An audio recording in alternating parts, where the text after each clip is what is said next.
Today, as we finish our devotions in the book of James, what we're finishing is the book of James in our devotions. The text says, James 5:19 through 20.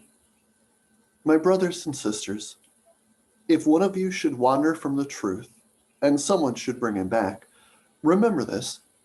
Whoever turns a sinner from the errors of his way will save him from death and cover over a multitude of sins. Very simple, very straightforward. A couple of things to notice in here. My brothers and sisters, if one of you should wander from the truth and someone should bring him back, remember this. That assumes a couple of things right off the bat. There assumes that there is a truth, the body of truth in the Bible. There's a truth you can wander from. It also assumes that there is a spiritual community that you and I belong to so that someone notices if you and I wander. For James, who wrote the book, from the very, very beginning, he said, James, a servant of God, to the 12 tribes scattered among the nations. So James is writing to Jewish people, first, culturally, language. Secondly, Jewish believers in Yeshua HaMashiach, Jesus the Messiah. And so his committed group has a long history of culture and language, and now faith in a risen Messiah. So that is who his group is. Other Bible passages encourage those of us who are believers to pursue our brothers and sisters, like the Apostle Paul. Galatians chapter 6, verse 1. How does Paul say it? Brothers and sisters, if someone is caught in a sin, you who are spiritual should restore him gently. But watch yourselves, or you also may be tempted. Carry each other's burdens, and in this way you will fulfill the law of Christ. So there are other passages. If someone offends us, we are to go right back and try to repair the relationship. If we hear that someone is frustrated and upset with us because we offended them, we didn't even know we did it, we're to go and make things right quick. And so there's lots of passages that encourage us, put moral obligation on us to pursue those who've wandered. James did not do this. My brothers and sisters, if one of you should wander from the truth and someone should bring him back, remember this. So James's point is the end result of bringing somebody back. Remember this. Whoever turns a sinner away from his error will save him from death and cover a multitude of sins. So in our brief time today, I think it's fascinating where James puts his emphasis. Remember this.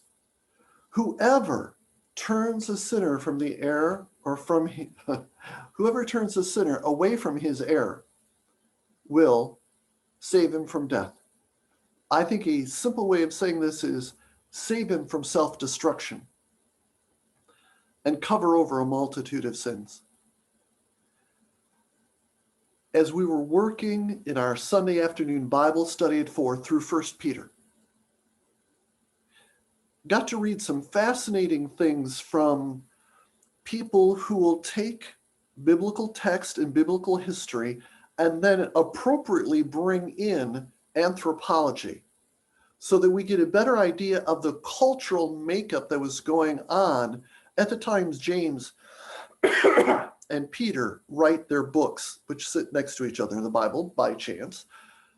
In Peter's world, there was much more emphasis on honor, if you go along with the community values, and shame if you turn away from community values. And since for Peter, the Christians in Peter's day have left the bulk of community values to follow Jesus and his values. They're no longer going to the culturally accepted wild parties. They're no longer going around with the culturally accepted times and ways to play around on your wife or your husband. They're no longer part of all the genteel twistedness of their particular culture. They're now going to live righteously in Christ. And so, having left the cultural stuff, the culture is throwing shame on the Christians to pull them back into the culturally accepted milieu. Our culture, the United States, does not live with the same honor and shame. We hear about it. We hear that people born and raised in China, maybe Japan, maybe lots of that part of the Far East, definitely people who've lived in India have a culture where you're just quietly honored with the group, but if you turn and go, there is great shame on the family. The stories we hear in America of a family having a funeral for a child, you are now dead to me. That is coming out of an honor-shame culture. So listen to this end of James' book from an honor and shame perspective. My brothers and sisters, if one of you should wander from the truth and someone should bring him back, remember this: whoever turns a sinner away from his error will save him from death, which I think is easiest understood as self-destruction, and cover over a multitude of sins. You will far, far lessen the shame both on the one who wandered and their whole family and their whole community. So in a culture of shame and honor, James does not put the pressure saying, before God, you have a moral responsibility. He dangles before each of us a positive end result. Think about the blessing on their life because they didn't continue on in a self-destructive spiral, and they don't have to live with the public shame of what they stepped into if someone just brings them back. That begs a few questions of closing. Are you and I part of a spiritual community at all? Some attend a church but never join. Some are active members, but they're still not close to anybody. Number one, are we part of a spiritual community? Number two, excuse me, are we close enough with anybody in our spiritual community that if we wandered off, anyone would notice?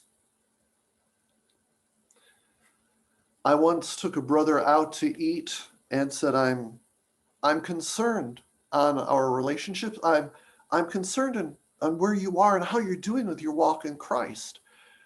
And he says, I really appreciate you bringing me out to lunch. I have not had contact from anybody at my church except for a question on whether or not I was going to show up for the church softball practice. No concern about his spiritual needs, about his personal walk with Christ.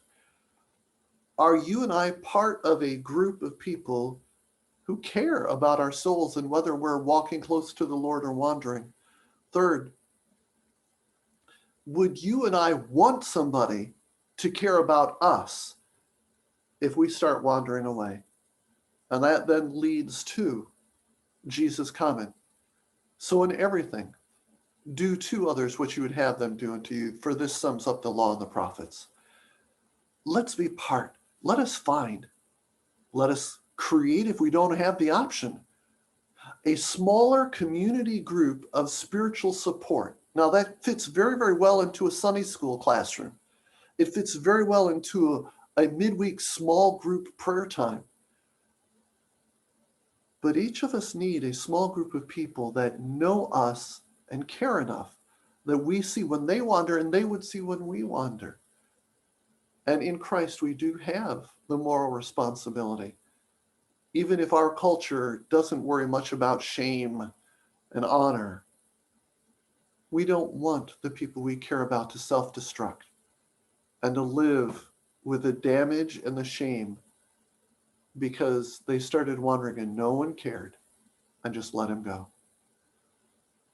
An appropriate closing challenge to a wonderfully practical book. Please join me again